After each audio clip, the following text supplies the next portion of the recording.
Sosok Jenderal pengganti Kasat Jenderal Dudung nekat tembus zona merah temui pasukan tengkorak. Sosok Jenderal TNI Angkatan Darat Bintang 3 ini disebut-sebut sebagai salah satu jenderal yang berpeluang menjadi Kepala Staf Angkatan Darat atau orang nomor 1 di tubuh TNI Angkatan Darat. Sosok Jenderal Bintang 3 ini yakni Letnan Jenderal Maruli Simanjuntak yang kini menjabat sebagai Panglima Komando Cadangan Strategis Angkatan Darat. Diketahui Kasat Jenderal Dudung Abdurrahman akan memasuki masa pensiunnya pada bulan November 2023 mendatang, sehingga sejumlah jenderal-jenderal TNI AD Bintang 3 berpeluang menjadi kasat. Namun nama Jenderal Bintang 3 yang paling populer yakni nama Letjen Maruli Simanjuntak untuk digadang-gadang sebagai pengganti Jenderal Dudung. Siapa sosok Letjen Maruli Simanjuntak? Berikut profil dan rekam jejaknya yang berhasil dirangkum dari berbagai sumber. Letjen TNI Maruli Simanjuntak merupakan prajurit kelahiran Bandung, Jawa Barat, 27 Februari 1970. Dia merupakan alumni Akademi Militer 1992 yang berpengalaman di Infanteri Komando Pasukan Khusus dan Detasemen Tempur Cakra.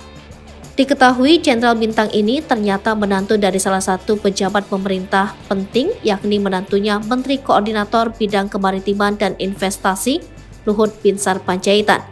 Diketahui Luhut Binsar Panjaitan juga merupakan pensiunan Jenderal TNI dengan pangkat Bintang 4. Dilihat dari rekam jejak karirnya, Letjen Maruli Simanjuntak memang sangat berpengalaman di Infanteri Komando Pasukan Khusus dan Detasemen Tempur Cakra.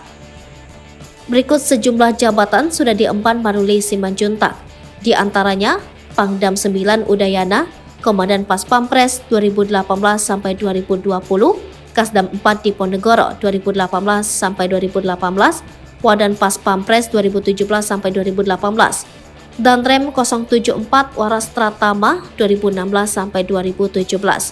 Selain itu, Letjen TNI Maruli Simanjuntak punya julukan yakni Bapak Air.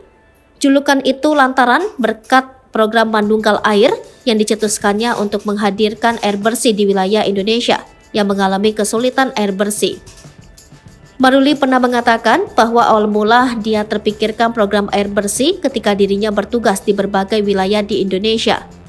Menurut pengamatannya, salah satu penyebab kemiskinan dan stunting di Indonesia juga dipicu karena kurangnya air bersih.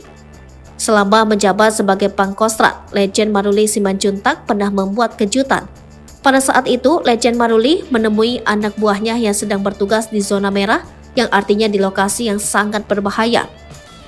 Ketika itu, Pangkostrat Letjen Maruli Simanjuntak menemui pasukan tengkorak di Kampung Mamba dan Kampung Zoambili, Kabupaten Intan Jaya, Papua Tengah, Kamis 2 Maret 2023. Kedatangan Maruli di perkampungan tersebut bisa dikatakan nekat karena wilayah tersebut sempat berstatus zona merah, di mana dahulu pernah menjadi sarang kelompok bersenjata.